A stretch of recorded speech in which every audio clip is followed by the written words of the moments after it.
Abusive tax promotions rarely stay contained to just the promoter. When the IRS investigates a promoter, they've rarely stopped there. The real goal is often much larger. They want to identify every taxpayer who participated in the promoted strategy. That means a promoter investigation can expand quickly into dozens, hundreds, even thousands of taxpayer audits. And many taxpayers never realize they were pulled into the net until the IRS starts requesting documents. The IRS has built an entire enforcement infrastructure specifically designed to identify abusive tax promotion. This includes the Office of Promoter Investigations, the Office of Tax Shelter Analysis, and specialized committees within the IRS that evaluate abusive transaction patterns. These groups coordinate across multiple IRS divisions that include civil audit teams such as IRS Counsel, and in some cases, IRS Criminal Investigation. So by the time the IRS contacts a taxpayer about a promoted strategy, the government often already has a significant amount of information about that taxpayer.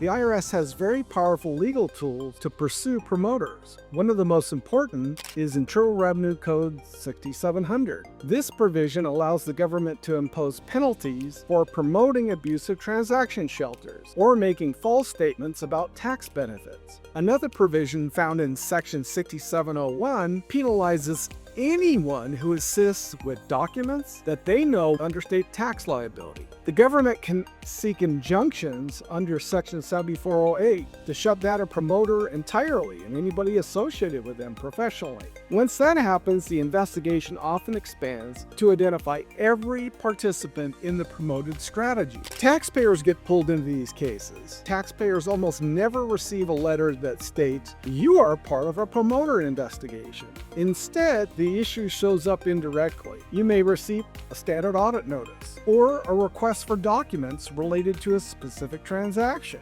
Often the IRS already has marketing materials from the promoter, opinion letters from the attorneys associated with the promoter, appraisal reports, subscription agreements, financing structures. They're going to use these materials before they ever approach you to compare what you reported on your tax return to what the promoter actually marketed. Well, reportable transaction and disclosure risks are huge here. Promoter cases frequently involve the IRS reportable transaction rule. If a transaction is considered reportable or listed by the IRS, taxpayers may be required to disclose it using Form 8886. Failure to disclose can trigger significant penalties under Internal Revenue Code 5707A. In addition, the IRS can assert penalties for reported transaction understatements under Section 6662A. So the enforcement strategy often focuses on disclosure violations before even litigating the underlying tax issue.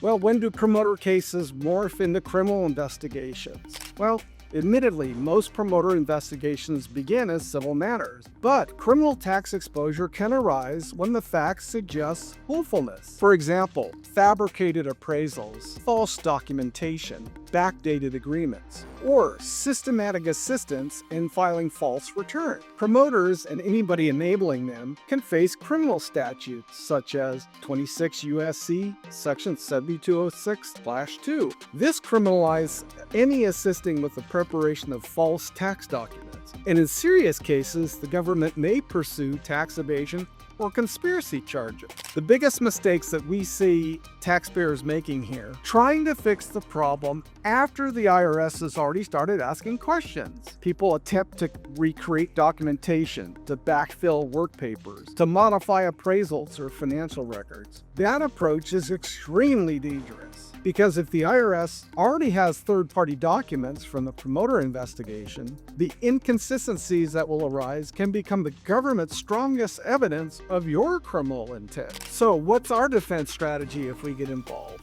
Well, most importantly, control criminal escalation. A proper defense strategy starts with role triage. We want to know whether you are a promoter, a material advisor, a preparer, or simply a participant in the transaction. Each role carries different legal exposure. The next step is document integrity. You must gather the complete transaction record without altering or deleting communication. And when the criminal tax exposure is possible, communication should be controlled through proper counsel, criminal tax defense counsel. It's what we do. Because any conversations with accountants or anybody non-privileged are not protected by attorney-client privilege. If you participated in a disputed transaction, whatever you do not approach your original preparer for representation. Their communication is not privileged, and they're very likely to throw you under the bus to try and protect their own reputation. They don't want to wind up in a jail cell next to you. This makes them likely to become government witness number one against you if things go south. This is why dual license representation matters. Tax attorney CPA. Promoter investigations are rarely simple audits. They involve overlapping civil penalties, disclosure requirements, and potential criminal tax exposure. At the tax law offices of David W. Klasing, our dual licensed tax attorneys and CPAs handle these matters as both legal and accounting defense problems. We work to control communications, protect privilege, and build a defensible record before the situation escalates criminally. Call 1-800-681-1295 or visit Klasing-associates.com to schedule a reduced rate initial consultation today. You won't regret it.